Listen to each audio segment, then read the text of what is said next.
Pendant 15 minutes, je vais nous exhorter, ensuite nous allons prier et nous séparer. Je vais parler ce soir sur 3 clés pour guérir de la morsure du serpent. 3 clés pour guérir de la morsure du serpent. Je vous prie de vous acquérir ce livre aussi, La voie du véritable pardon, et 30 clés pour transformer la souffrance en force, car certaines choses qui sont dites pendant ce séminaire sont dans ces 2 ouvrages. Première clé. Nous trouvons cette clé dans Actes 28, versets 3 à 6. Paul, ayant ramassé un tas de broussailles et l'ayant mis au feu, une vipère en sortit par l'effet de la chaleur et s'attacha à sa main.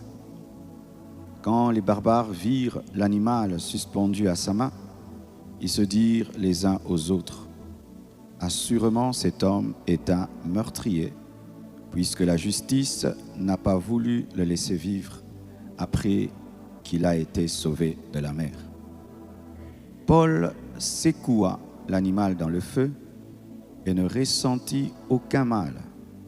Ces gens s'attendaient à le voir enfler ou tomber mort subitement, mais après avoir longtemps attendu, voyant qu'il ne lui arrivait aucun mal, ils changèrent d'avis et dirent que c'était un Dieu. Dans mon exhortation, je présente le serpent comme tout ce qui cause des douleurs. Le serpent peut être une circonstance, une personne, un événement, une épreuve, tout ce qui cause une douleur.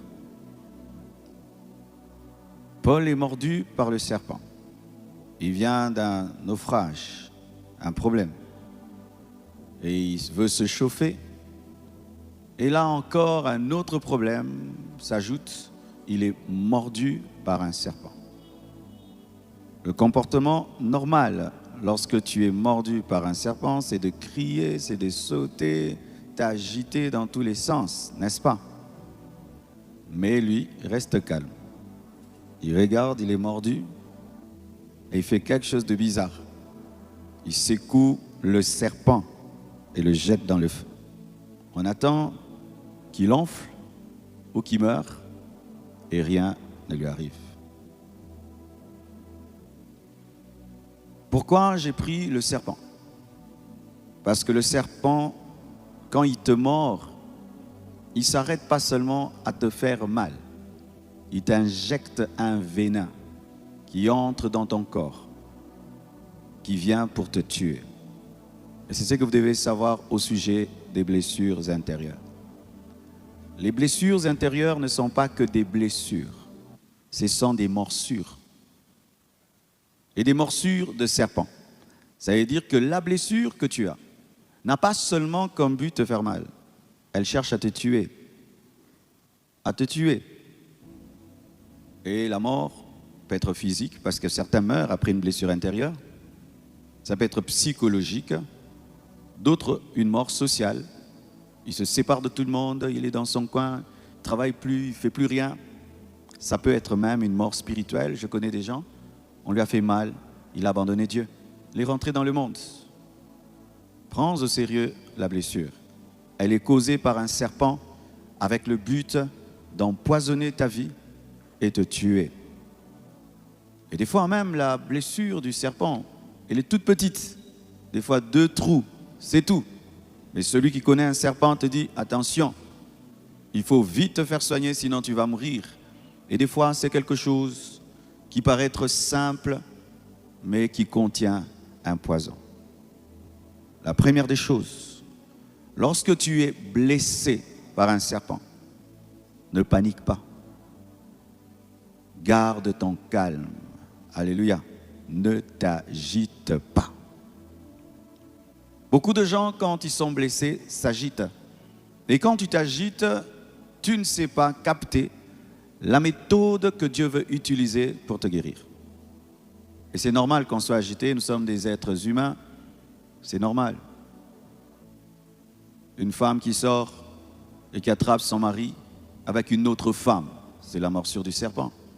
Normalement, tu vas vouloir t'agiter, taper cette femme, taper ton mari, rentrer chez toi à la maison, brûler tout, casser tout. La guérison n'est pas dans l'agitation. La guérison est dans la maîtrise.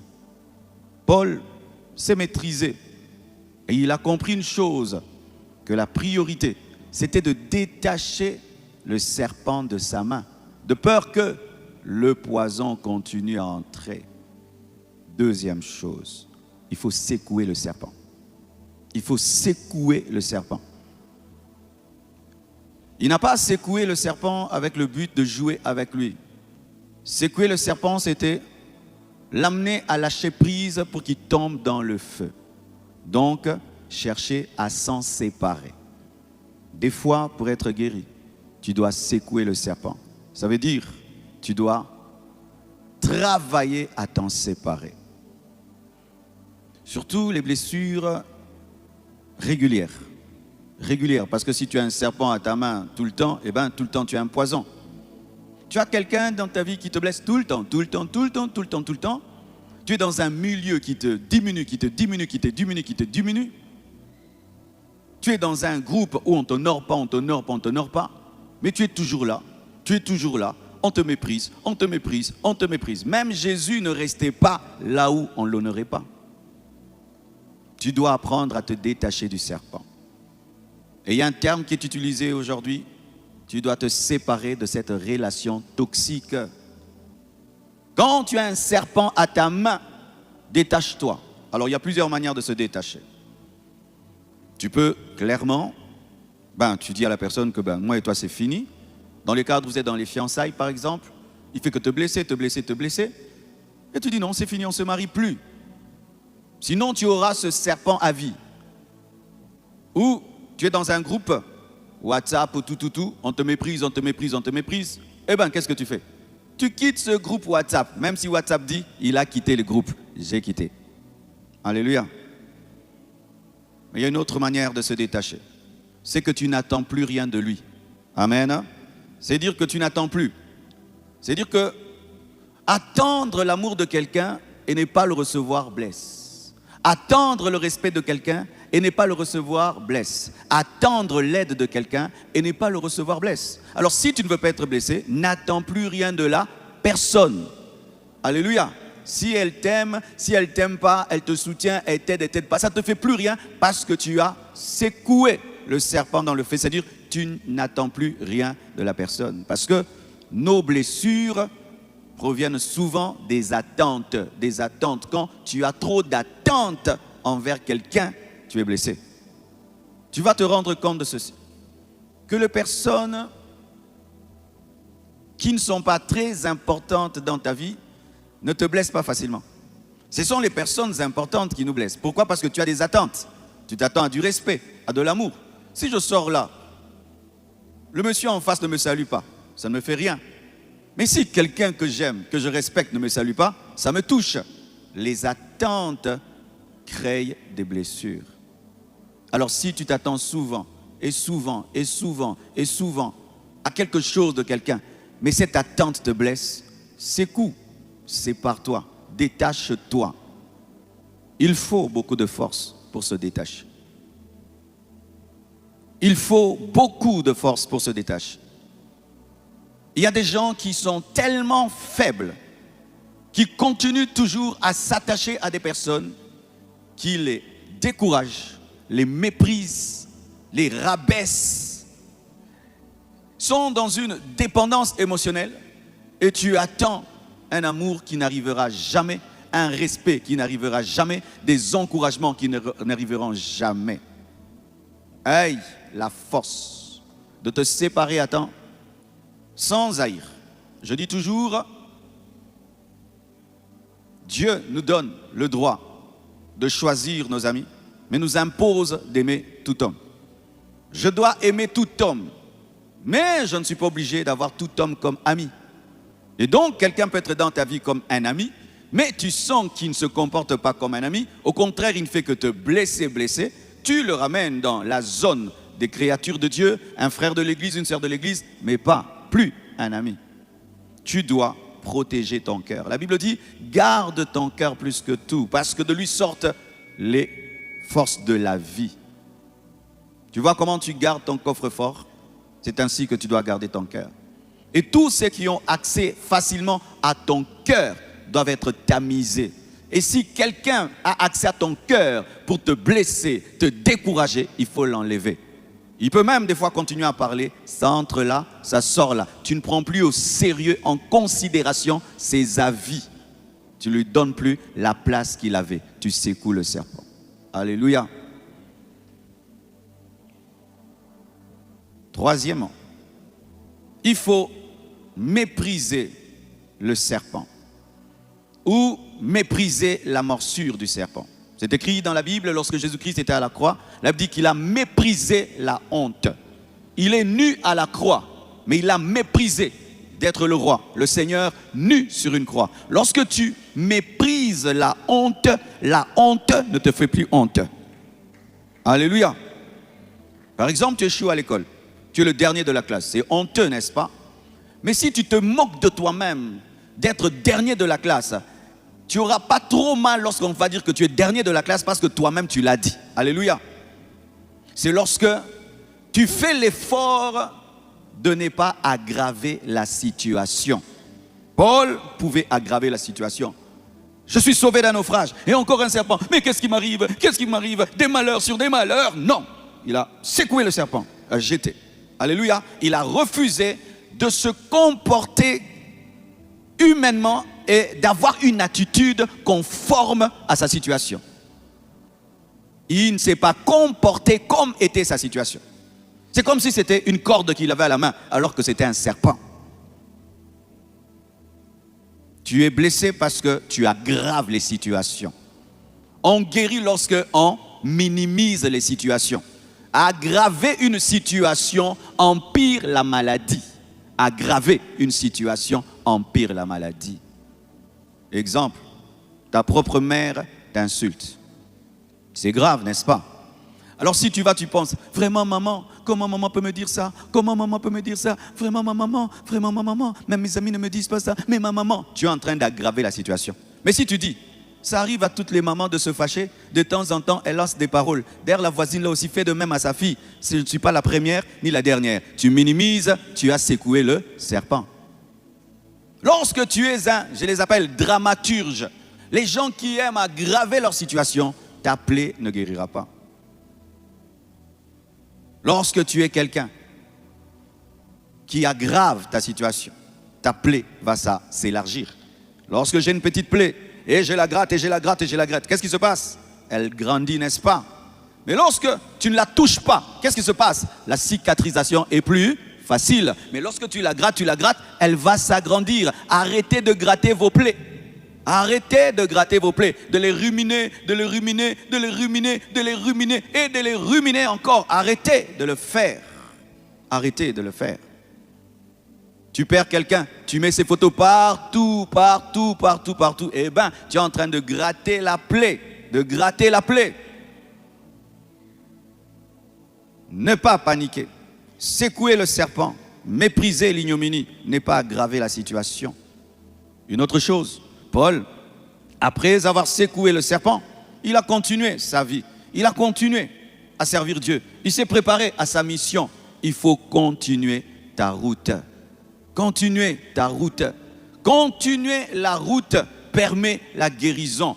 Continuer le chemin permet la guérison. S'arrêter empire la situation. Un élève qui échoue, il est blessé. Mais s'il continue à aller à l'université et qu'il réussit, il sera guéri de son échec en réussissant. Tu ne guériras pas en arrêtant les études parce que tu as échoué. Au contraire, tu dois te relever et encore t'inscrire, même si on va dire que tu as doublé. Mais au moins tu étudies. Et quand tu vas passer de classe, ça va te guérir de l'échec de l'année passée. Alléluia. Lorsque des fois je suis les émissions sportives, tu vois ces hommes qui aiment rouler en moto. Tu vois, ils sautent et puis ils tombent. Qu'est-ce qu'il fait? Il remonte sur la moto encore et il continue. Parce qu'il sait que s'il ne remonte pas sur cette moto, il y aura un traumatisme en lui, il aura peur de la moto et il ne sera jamais un champion. Il remonte, il continue pour que la peur ne s'inscrive pas dans sa pensée. Tu t'engages, ça ne marche pas. Pleure, mais engage-toi encore. Alléluia. On te chasse du travail. Pleure, va chercher un autre travail. Ne restez pas sur place. Les cibles statiques, on les atteint facilement. Mais les cibles dynamiques, il faut bien calculer. Ne reste pas à l'endroit, Satan va t'achever. Alléluia. Alléluia. Ne pas paniquer. Secouer le serpent. Mépriser l'ignominie. Continuer la route et avoir une foi surnaturelle. Paul croyait. Il savait, c'est un homme très intelligent, que cette morsure, ce serpent-ci, va me tuer. Ce qui est entré dans mon corps va me tuer. Mais qu'est-ce qui a fait qu'il puisse être guéri et qu'il ne puisse pas mourir? C'était la foi surnaturelle. Il croyait qu'il y avait en lui une puissance surnaturelle capable d'anéantir la morsure du serpent et le venin du serpent. La connaissance de ton identité en Christ. Savoir qui tu es. Toi, tu n'es pas comme tous les hommes. Alléluia. Ce qui blesse le païen jusqu'à le tuer ne peut pas te blesser toi. Parce que toi, tu es fils de Dieu. Tu es spirituel. Tu es un esprit qui possède une âme et qui habite un corps. La première chose en toi n'est pas l'âme, mais c'est l'esprit. Et si ton âme est touchée, ton esprit a la capacité de poser à ton âme de louer et d'adorer. Alléluia. La dimension surnaturelle guérit. Ton père est mort, oui, mais tu es fils de Dieu. Alléluia.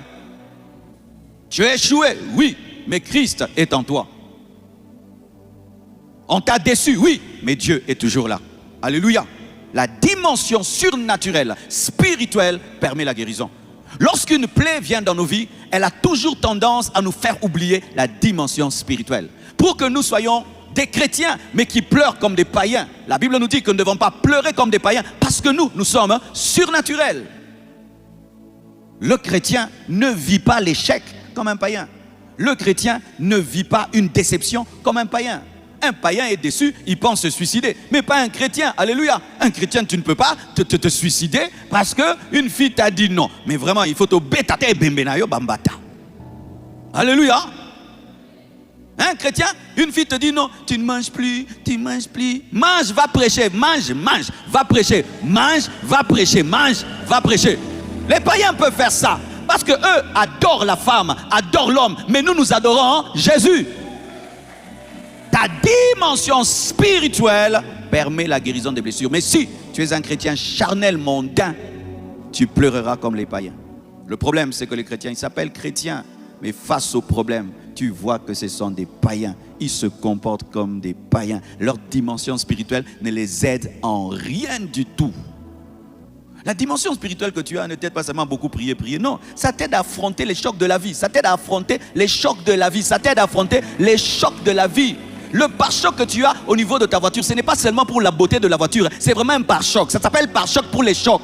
Mais nous pensons que les pare-chocs, c'est pour la beauté de la voiture. Non, c'est pour les chocs. Jésus est en toi aussi pour les chocs. Le Saint-Esprit est en toi pour les chocs. C'est un pare-choc. Mais les païens, ce sont des voitures sans pare-choc. Alléluia. Comment vous pouvez expliquer un homme comme Étienne? On est en train de le lapider. Il est en train de parler des visions célestes. Pare-choc. Il n'est pas normal, il est extraordinaire. Ton comportement dans l'épreuve est une évangélisation. Nous n'évangélisons pas seulement en prêchant Jésus vous aime. Non, nous évangélisons aussi par notre comportement dans les blessures. Les gens maintenant te regardent. Maintenant, voyons maintenant ce chrétien. Eux, c'est toujours bénis-moi, bénis-moi, bénis-moi, bénis-moi. Là, il y a vraiment des problèmes. On va voir et on voit que tu secoues le serpent. Tu restes calme et tu ne meurs pas. Tu dis, ça c'est un Dieu. Ça c'est un Dieu. Frère, sœur, lorsque tu traverses des moments difficiles, ton ami de l'école te regarde. On va voir, ce chrétien, il a échoué. On va voir s'il va corrompre. Chercher le professeur. Professeur. On dit, tu es calme. Oh, mon gars, tu as eu 2 sur 10. Oui, j'ai eu 2 sur 10. C'est ma faute. Je n'avais pas bien étudié. Mais prochainement, je vais avoir 10 sur 10. Mais le prof est injuste. Non, ce n'est pas le prof, c'est moi. Oh. Bien aimé, on n'impacte pas les gens seulement en réussissant. On impacte aussi les gens par l'attitude dans l'échec. Je suivais un documentaire, c'était une course d'athlétisme. J'aime beaucoup l'athlétisme. Et tout le monde est passé. Il y avait un. Pendant qu'il courait, il est tombé. Et après, il n'avait plus de souffle. Son père a quitté les gradins. Vous connaissez cette histoire? Il est entré, on l'a laissé. Il a tenu son fils. Et ensemble, ils ont couru jusqu'à traverser. Bien aimé, on n'a plus parlé du champion. On a parlé du dernier. Pourquoi? L'attitude, la persévérance, la détermination. Il n'a plus de souffle, mais il continue. Le monde aussi observe lorsque tu es blessé. Comment tu révèles ton Dieu? Jésus n'a pas été un modèle seulement par les miracles et les prodiges qu'il a produits, mais aussi par son attitude à la croix. Père, pardonne-leur car ils ne savent pas ce qu'ils font. Père, entre tes mains, j'abandonne mon esprit. Son attitude à la croix n'a pas contredit son ministère lorsqu'il n'était pas à la croix. Lorsque tu traverses des moments difficiles, que cela ne contredise pas ta foi. Amen. Hein? Une fille te dit non, je suis foutu, je suis fini. Ah, mais toi tu disais que le Seigneur est ton roc. Maintenant tu es foutu, tu es fini. Comment tu es fini? Donc ce que tu disais là, c'était seulement du blablabla. Donc vraiment tu es fini. Comment toi un chrétien? Un chrétien n'est jamais fini. Un chrétien n'est jamais fini. Oh c'est fini, je suis fini. Oh Dieu, oh mon Dieu, je suis fini, je suis fini. Toi tu es fini vraiment. L'œuvre de la croix là.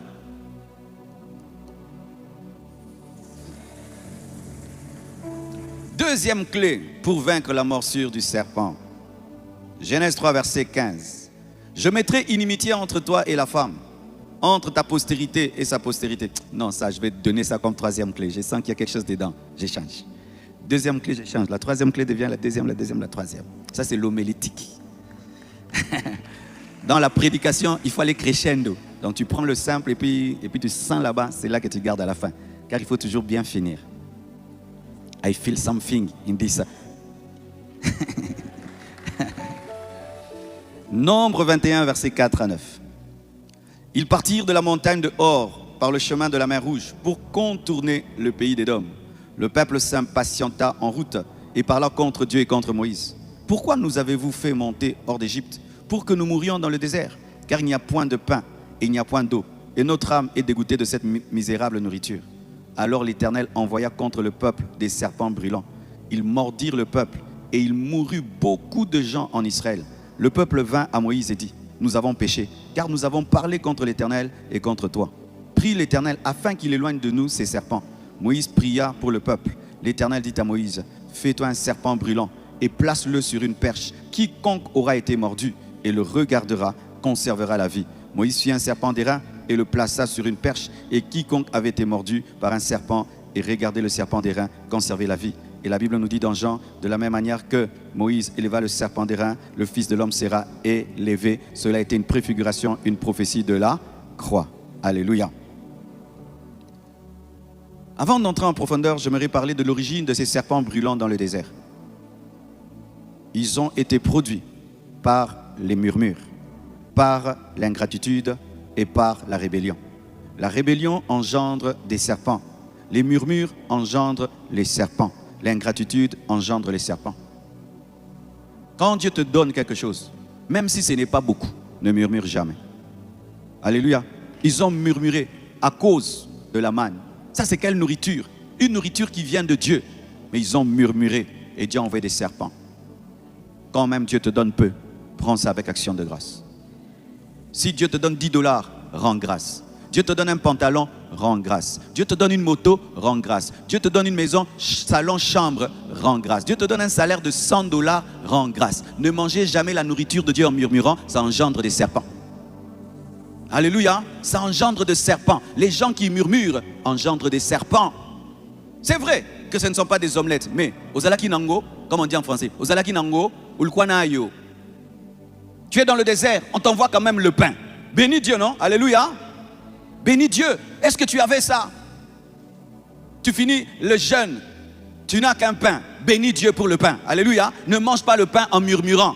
Celui qui mange le pain en murmurant aura une santé supérieure à celui qui mange la viande. Plutôt, celui qui mange le pain en louant aura une meilleure santé que celui qui mange la viande en murmurant. Ne murmurez pas. Bénissez toujours Dieu en toutes choses. Deuxièmement, ne te rebelle jamais devant une autorité établie par Dieu. Ne le fais jamais. Ça engendre des serpents. Ils ont dit, nous avons péché contre Dieu et contre toi. Beaucoup de serpents sont en train de mordre les hommes aujourd'hui parce qu'ils touchent à l'autorité des hommes de Dieu.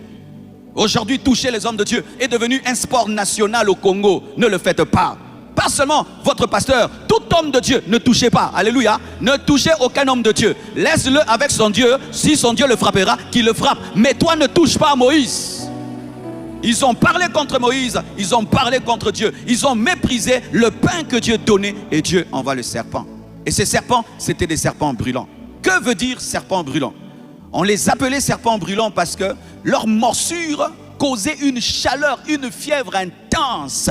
Lorsque ce serpent te mord, tu sens une fièvre intense. Et je vous dis, les blessures sont accompagnées de feu. Tu sais, tu peux être là. Le monde entier commence à parler du mal de toi. C'est que vous vous appelez buzz. Les gens qui vivent le buzz, ce n'est pas le buzz, c'est le feu. Tu sens le feu, tu sens vraiment le feu. Le feu, vraiment le feu. Le fire, tu sens le feu. Le feu, tu sens ça, le feu. Il y a des blessures qui causent le feu. Un scandale. Tu te retrouves dans un scandale, tu sens le feu. La honte, tu sens le feu. Le rejet.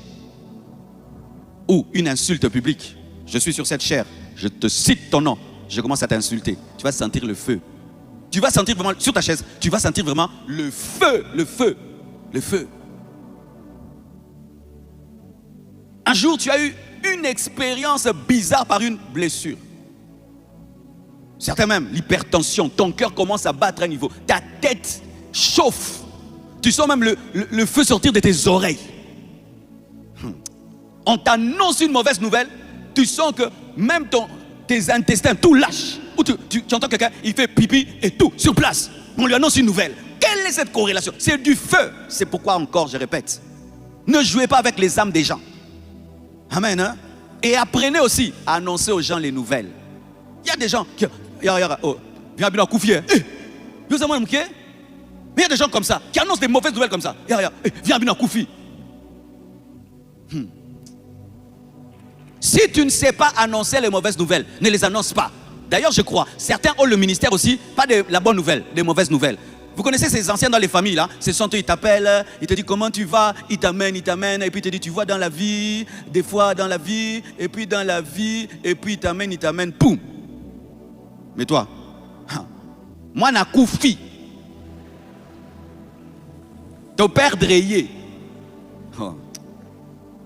Toi, tu t'es libéré de cette nouvelle. Tu sais ce qui est arrivé là-bas? Que la personne est tombée, elle s'est évanouie.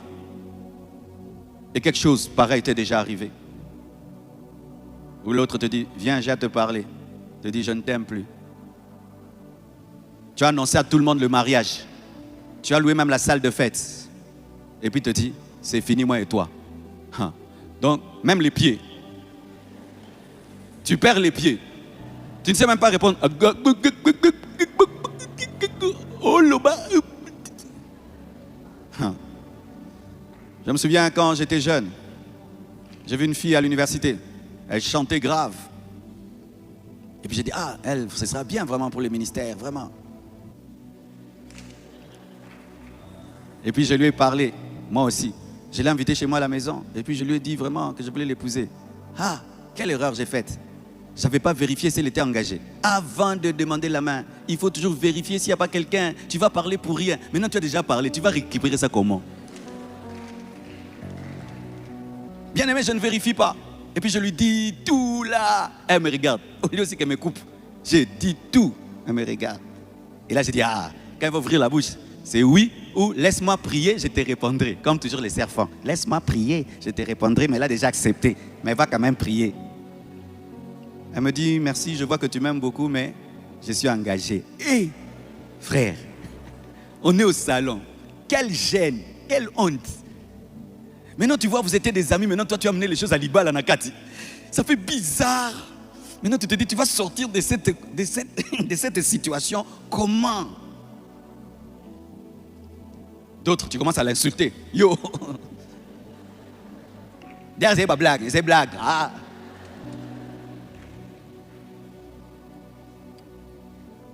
Tu assumes. Amen. Hein? Tu assumes que tu as dit. J'ai dit, ok, je t'accompagne. Parce qu'on va encore parler quoi? J'étais invité pour ça. Elle dit, je t'accompagne. Elle dit, ok, bien aimé. Et là, je n'avais pas de voiture, hein, à pied. On ne parle pas. Toi, tu te dis, vraiment. Elle m'en est les mal à l'aise pour toi. Quand maintenant elle part, c'est comme maintenant tu manifestes ta tristesse. Maintenant, tu te dis, hey. Maintenant, j'habitais avec des amis, je leur ai dit non, elle va venir, je vais parler. Maintenant, ils te disent, c'était comment? Ils te trouvent seulement dans le lit avec la fièvre. C'était comment? Comme tu remarques là. Quoi? Ah, j'ai trop vite parlé, je n'avais pas vérifié les terrains. Tu sens le feu, le feu. Alors certains sont dans ce feu, ça fait 1 année, 2 ans, 3 ans. Hey, tu vas mourir, tu vas tomber malade, tu vas t'abîmer et personne ne va t'aimer. Guéris vite, guéris vite, guéris vite. Alors ce sont des serpents brûlants. Et la Bible nous dit que lorsque les serpents brûlants mordaient Israël, voici la solution. Il ne fallait pas regarder le serpent qui te mord, mais regarder le serpent des reins. Voici une solution pour guérir d'une blessure intérieure. Ne fixe pas ta blessure. Ne fixe pas ta blessure. Fixe l'œuvre de la croix. Ne fixe pas ta blessure, adore Jésus. Ne fixe pas ta blessure, continue à servir Dieu. Ne fixe pas ta blessure, continue à honorer Dieu. Ne fixe pas ta blessure, viens en Alpha 40, prie, prie, prie, prie, prie. Tu sens plus tu pries, plus tu guéris, n'est-ce pas? Parce que quand tu es rempli de prière, tes pensées ne sont pas omnibulées par la blessure. La prière, l'adoration te fait oublier le serpent. Et pendant que tu oublies le serpent, ton âme est disponible pour recevoir la guérison divine. Arrête de te concentrer sur ce qui est vivant. Concentre-toi sur celui qui est mort. Et celui qui est mort te guérit de ce qui vit. Car le serpent des reins morts te guérit des serpents vivants. C'est comme le vaccin. Le vaccin te protège des microbes vivants par un microbe mort. Dans le vaccin, on te met un microbe mort qui te protège des microbes vivants. Et lorsque tu regardes à l'œuvre de la croix, c'est que tu sens, tu cesses de le sentir en regardant Jésus. C'est un miracle. Regardez Jésus, ça guérit. Fixez Jésus, ça guérit. Le problème, c'est que les chrétiens, vous vivez comme ça. Je suis blessé, j'ai eu tel problème, on m'a rejeté, on m'a abandonné, on m'a ceci. Qu'est-ce qui va se passer? Ton dos va se courber et tu auras des infirmités. Mais voici ce que tu dois faire. J'ai des problèmes et Jésus est Seigneur. Jésus est le roi. Jésus est Dieu. Jésus est Seigneur. Tout d'un coup, le serpent ne te fait plus rien. Tu commences à marcher, tu commences à courir. Fixez vos regards sur le rocher. Fixez le regard sur le rocher de qui vous avez été tiré. Fixez vos regards sur Jésus-Christ qui est l'auteur et le consommateur de votre foi. Fixez vos regards sur l'œuvre de Golgotha. Fixez vos regards sur les blessures de Jésus. Oh, donne-moi la main. Un jour, j'étais blessé. Pasteur que j'étais. Tous les fidèles rentrent à la maison. Moi, je n'ai pas de taxi, je n'ai pas de voiture, je n'ai rien. J'étais là, Dieu, moi je te sers. Quelle pauvreté comme ça, c'est quoi ça? Il me dit, hein? Et moi, Marcelo, j'avais une voiture, et moi j'avais une maison, et moi je prêchais avec un micro. Tu es supérieur à moi. Lorsque j'ai regardé les souffrances de Christ, directement mes souffrances ont disparu. Lorsque tu regardes les souffrances de Jésus, le saint qui était rejeté, le saint qui était abandonné, mais il a dit, tout est accompli. Ça te donne la force que tes blessures ne t'amènent jamais à oublier Jésus. Fixe les regards sur celui qui est élevé sur la croix. Oh, donne-moi la main. Les Congolais disent Betango Kara. Betango Kara. Tu as le même pantalon, toujours le même pantalon. Et les gens t'insultent, pantalon bleu. Et tu n'as pas l'argent pour acheter un pantalon. Tu fais quoi? Tu restes à l'église. Côte Betango Kara. Aïe, non, sousou. Binonde bon mon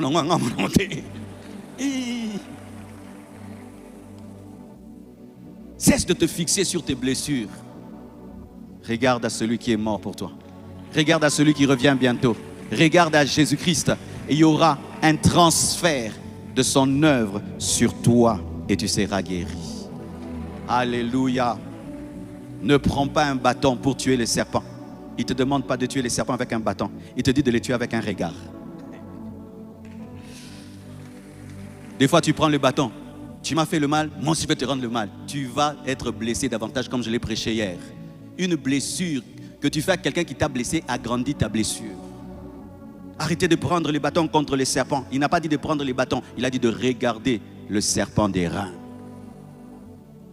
Quand tu es focus sur l'œuvre de Dieu, les blessures guérissent. Quand on va à l'hôpital, souvent on pense que les médecins ne tombent jamais malades. Et d'ailleurs, il paraît que les médecins souvent sont en bonne santé parce qu'ils doivent prendre soin des malades. Alors il y a un mécanisme qui se passe en eux. Ils se disent que je dois être en bonne santé pour prendre soin des malades. Et Dieu prend soin d'eux et Dieu les guérit. Quand je prêche là, j'oublie mes problèmes. Quand je prépare ma prédication, j'oublie mes problèmes. C'est pourquoi quand j'ai eu des combats et des problèmes, les gens m'ont dit, Marcelo ne prêche plus. Non, il fallait que je prêche, il fallait que je m'occupe de vous. En m'occupant de vous, j'oublie mes problèmes et Dieu me guérit. Va t'occuper des gens qui ont des problèmes. Va t'occuper de l'œuvre de Dieu et Dieu s'occupera de toi. Arrête de pleurer en permanence. Va servir Dieu. Va servir Dieu. En servant Dieu, on guérit. En regardant l'œuvre de la croix, on guérit. En se souciant des autres, on guérit. C'est quand tu vas trouver quelqu'un qui a un problème plus grand que toi. Parce que souvent, nous pensons que nous avons le plus grand problème de la terre. Amen. Hein? Je souffre pourquoi? J'ai pas de maison, j'ai pas de maison, j'ai pas de maison. Ok. Et puis un jour, tu vas dans un hôpital. Tu trouves quelqu'un qui n'a pas de maison. Mais on lui a coupé la jambe à cause du diabète. Et là, tu te dis, ah, moi au moins j'ai des pieds. Alléluia. Parce que nous pleurons souvent en nous concentrant sur ce que nous n'avons pas et en oubliant ce que nous avons. Mais quand tu t'occupes des gens qui ont des problèmes, tu te rends compte que toi, tu as beaucoup de choses que n'ont pas, mais des fois, ils sont plus heureux que toi. C'est pourquoi, quand Dieu t'a béni, fais des fois des tours là où il y a des pauvres. Amen. Hein? Tu vas bénir Dieu pour ta maison. Tu vas bénir Dieu pour ta voiture. Tu vas bénir Dieu pour ton frigo. Tu vas bénir Dieu. Amen. Hein? Oh, moi, je n'ai pas d'enfant. Mais au moins, toi, tu as un mari. Hein? D'autres n'ont même pas un mari. Alléluia. Mais tu as oublié le bonheur d'avoir un mari parce que tu n'as pas d'enfant. Mais va maintenant côtoyer une célibataire qui jeûne, qui pleure dans Alpha 40 pour avoir un mari. Tu vas te rendre compte que tu es béni. Allez servir Dieu. Allez servir Dieu. Que tes blessures ne t'empêchent pas de servir Dieu. Concentre-toi sur l'œuvre de Dieu. Focus, focus, focus, focus, focus, focus. Et c'est vrai, quand tu vas servir Dieu avec tes blessures. On verra qu'il y a des blessures, mais tu vas évoluer. Alléluia. Oh non, arrête, on sent que tu as blessé. Mais normal, c'est normal que j'en ai. Je suis un humain, mais je continue. C'est pourquoi tu vois quand quelqu'un a un problème, il ne marche pas bien parce qu'il avait une plaie et on doit le rééduquer. La rééducation, c'est comment? Ce n'est pas bouger, on va te tirer dans le sens que tu dois faire. On ne te dit pas non, comme tu as une plaie ici qui te bloque, la jambe reste comme ça. Non, tu dois bouger. Même si tu as mal, tu dois bouger. Même si tu as mal, tu dois servir. Même si tu as mal, tu dois adorer. Tu dois servir. Et un jour, ta jambe ira bien. Serve Dieu. Arrêtez de vous morfondre. Comme certains, quand ils ont des blessures, ils aiment s'étaler au soleil. Nous, en Swahili, on appelle ça Buchimbi. Buchimbi. Buchimbi, c'est dire, hein, les gens là, quand ils ont mal, ils vont au soleil tout seuls. Et puis il faut... Quand ça monte comme ça, ils sentent c'est bien. Quand on me fait souffrir dans cette maison, je suis tout seul. Pourquoi? Je ne sais pas. Et quand on dit yo, yo, yo, et ils n'aiment jamais que le deuil prenne fin. Ils n'aiment pas que le deuil s'arrête. Parce que le deuil les amène de l'affection. C'est la sorcellerie. Yo, matang ici la athée. Matang ici la athée. Pile il y a 10 ans. Ndeko. Buchimbi. Terminons. Troisième clé. Genèse 3, verset 15. Vous sentez cette odeur-là? Depuis qu'on jeûne, il y a des odeurs ici. Les jeunes donnent l'odeur. Il faut aller voir les voisins, leur dire Bandeko, Botikaboué. Et en plus, c'est moi les makemba que j'aime beaucoup. Acclamons les voisins.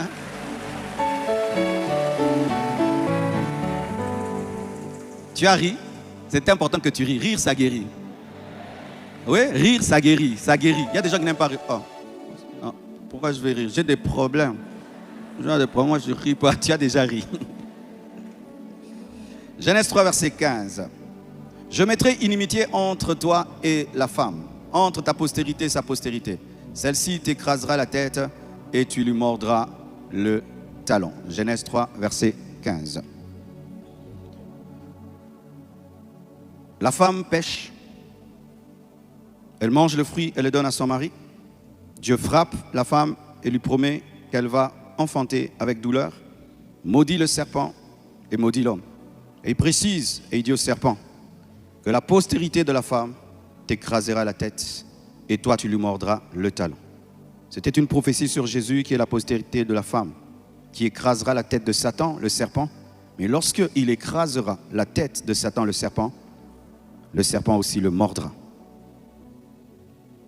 La croix, c'est la morsure du serpent.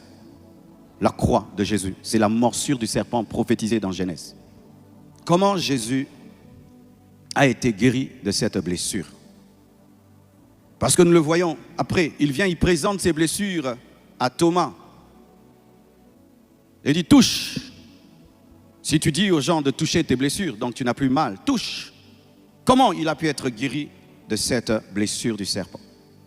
La première des choses, il a accepté de mourir. Lorsqu'une plaie sèche, la peau cicatrise et meurt et donne place à une autre peau. Mourir. Mourir aide à guérir. C'est quoi la mort? C'est des fois accepter ça, comme Jésus a accepté la croix. Tu perds ta mère et tu tombes dans le déni. Maman n'est pas morte, maman n'est pas morte. Tu as refusé de mourir, tu ne vas jamais guérir. Maman n'est pas morte, maman n'est pas morte. Non, accepte et reconnais que maman est morte. Tu assumes, tu acceptes que tu es morte à ça. C'est-à-dire, tu as perdu maman, tu n'as plus maman, tu es morte à ça, tu n'as plus. Ton mari te quitte, il part. Tu es dans le déni. Non, il reviendra. Mais tu sens qu'il ne reviendra plus jamais. Il se marie même là-bas. Accepte, j'ai perdu mon mari. Il s'est même remarié. Tu acceptes ça, que tu es morte à ça. On te chasse du travail. Tu es dans le déni. Tu mens même autour de toi que tu travailles. Tu fais des tours en ville alors que tu ne travailles plus. Va dire aux gens, je suis au chômage. Meurs à ça. Alléluia. Reconnais, on m'a rejeté. Reconnais, on m'a violé. Même les filles violées, souvent ne guérissent pas. Un déni. On ne m'a pas violé. Non, on ne m'a pas violé. Ah, ma soeur, non, on ne m'a pas violé. Tu ne guériras pas. Tu ne guériras pas. Il faut mourir. Et Jésus est mort. Il a fait 3 jours. Et des fois, ça peut te prendre 3 minutes, 3 heures, 3 mois, 3 ans, 30 ans. Mais tu dois passer par cette mort. Jésus a accepté de passer par cette mort. La mort, c'est encore quoi? C'est mourir à ton orgueil. Les orgueilleux ne guérissent pas. L'orgueil empêche de guérir. L'orgueil empêche de guérir. Parce que la guérison est dans l'humilité. Dans l'humilité. Parce qu'il y a certaines blessures que Dieu cause dans nos vies afin de nous briser. Et si tu demeures orgueilleux, Dieu ne te guérira pas. C'est ça, mourir. Lui, le roi des rois, le Seigneur des seigneurs, se retrouve à la croix, nu sur une croix. Et Jésus ne se bat pas. Il pouvait brûler la croix, il ne la brûle pas, il reste là. Une autre chose pour guérir, il faut ressusciter. Alléluia. Il faut ressusciter si tu veux guérir. Ressusciter, c'est quoi? C'est devenir une autre personne. Dieu, des fois, pour te changer, permet qu'on te blesse afin de te transformer. Dieu permet la croix pour que tu ressuscites. Et la résurrection te permet de garder les cicatrices, mais tu n'as plus mal. Il faut ressusciter. Il faut entrer dans une autre dimension. Il faut que tu grandisses. Il faut que tu opères à un autre niveau et tu ne seras plus blessé. Car le crucifié, plutôt le ressuscité, on ne le crucifie plus. Je vais t'expliquer. Hier, quand on était des enfants, il y avait des choses qui nous blessaient. Mais aujourd'hui, il y a des choses qui ne nous blessent plus. Hier, quand on était des enfants, il y avait des insultes qui nous touchaient. Aujourd'hui, qu'on a grandi, il y a des insultes qui ne nous touchent plus. La croissance permet la guérison. Tu dois grandir spirituellement et ce qui te blesse aujourd'hui ne te blessera pas parce que tu es ressuscité, tu es entré dans une autre dimension. Il y a des plaies que tu as parce que tu es un bébé spirituel. Donne-moi l'amen, hein? Donne-moi l'amen. Il y a des choses que tu peux dire sur moi qui ne me toucheront jamais. Oh, pasteur, magicien, moi ça me dit rien. Oh, pasteur, il est serviteur de Satan. Vraiment, ça me dit rien. Oh, pasteur, ceci, ça me dit rien. J'ai grandi, j'ai atteint un niveau d'insensibilité, mais par la croix, afin que tu peux toucher mes plaies. Je n'ai plus mal parce que j'ai connu une expérience de mort et de résurrection. Oh, donne-moi la main, hein. Tu dois grandir. Tu dois grandir, tu dois grandir. Si tu ne grandis pas, des petites choses te toucheront pour rien. Pour rien. Il y a des gens, ils peuvent venir à l'église, ils veulent s'asseoir là-bas, on le met là-bas, ils quittent l'église. Je voulais m'asseoir devant, on m'a mis derrière, je quitte votre église. Un bébé spirituel, quand tu grandiras et que tu sais que la présence de Dieu est partout, qu'on ne vient pas à l'église pour des chaises, ça ne te fera rien. Il y a des blessures que tu as parce que tu es un bébé. Ressuscite, ressuscite, ressuscite, ressuscite. Et même si Thomas vérifie les plaies, tu n'auras pas mal. Donne-moi la main. Les églises des bébés spirituels, il y a tout le temps des plaintes. il m'a mal regardé, il m'a mal parlé, il a pris ma poste, c'était mon poste, c'était mon poste, c'était mon poste. Et il m'a fait ça, il m'a fait ça. Moi, des fois, je suis fatigué même de traiter des problèmes pareils, je donne ça aux assistants. Comment les gens peuvent avoir 10 ans, 15 ans dans l'église, ils ont des petits problèmes là. Il m'a mal parlé, il m'a mal regardé. À mon anniversaire, ils m'ont oublié dans le groupe là, des présidents là. Et on a donné à tout le monde, sauf à moi. Aux années de niveau bongo. Niveau bongo, niveau bongo. Dans sa table, on a la société. Il faut extension école là. Ah oui, moi je suis faire grandir les extensions, que suivre des gens qui ont des années dans le Seigneur, qui sont dans des problèmes d'ego, des petites choses là. Moi je parle des temps pareils. Je ne fais plus des réunions pareilles. Je ne fais plus des réunions pareilles. Moi je m'occupe des extensions de Dubaï.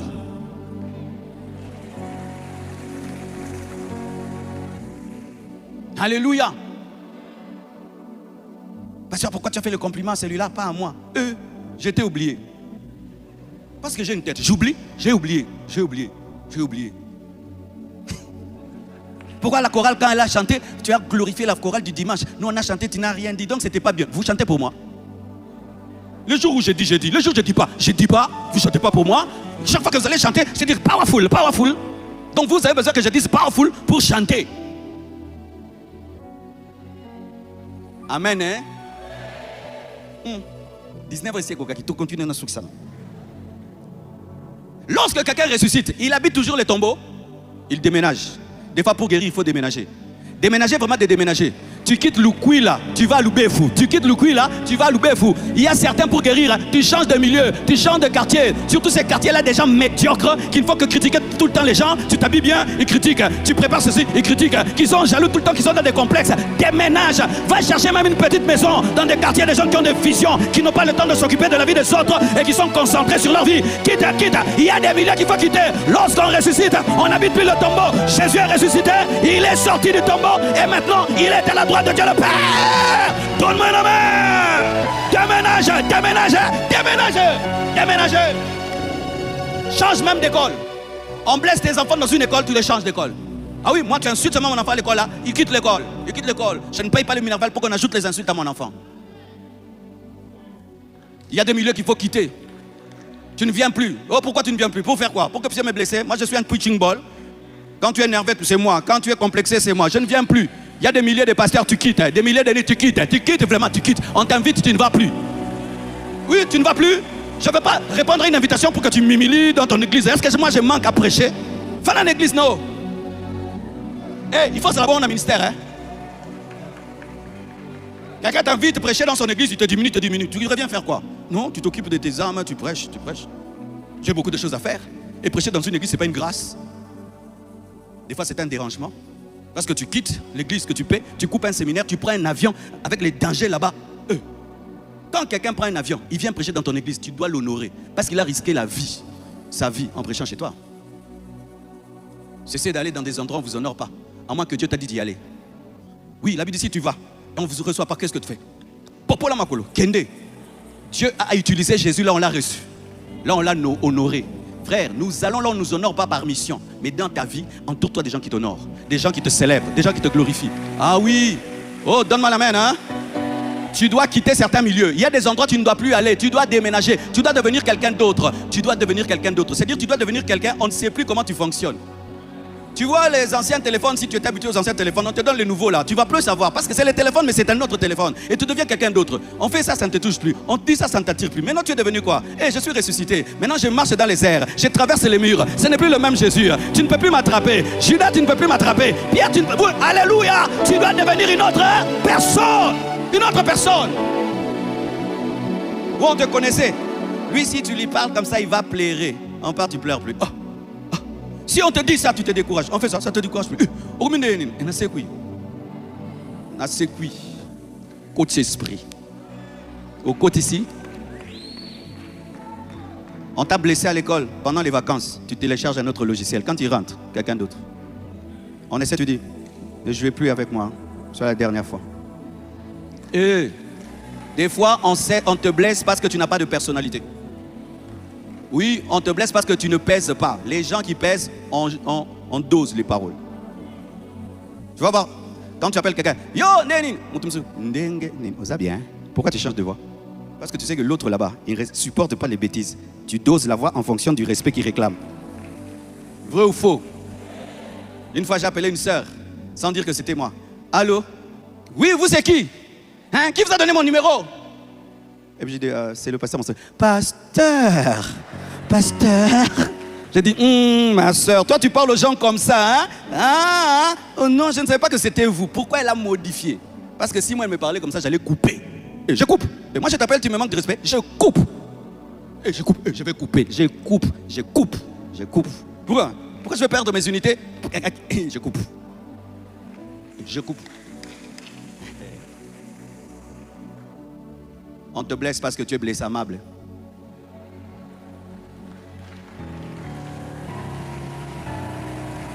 À l'école,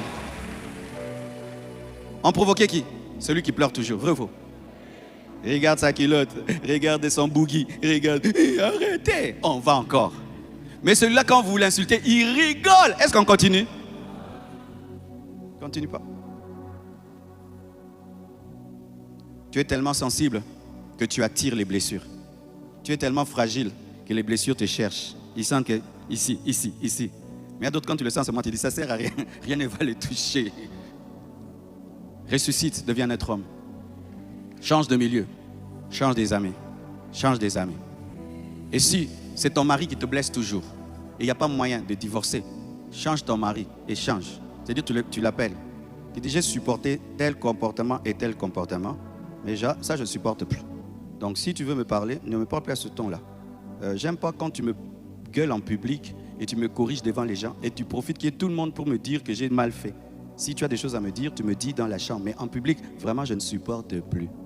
Présence.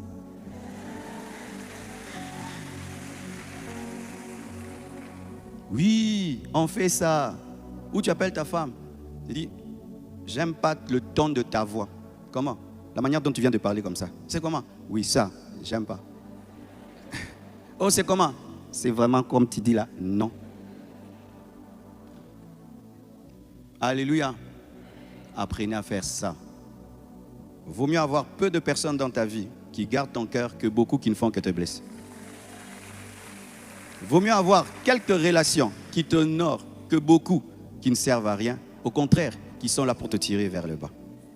Être fort dans la vie, ce n'est pas toujours acquérir, c'est aussi avoir la force de se séparer. Dieu s'est séparé du 1/3 des anges. Dieu, 1/3, ils sont devenus des démons. Dieu s'est séparé de son Fils quand il a porté les péchés du monde. Dieu se sépare. Il y a le ciel, il y a l'enfer. Je m'arrête là, que Dieu vous bénisse.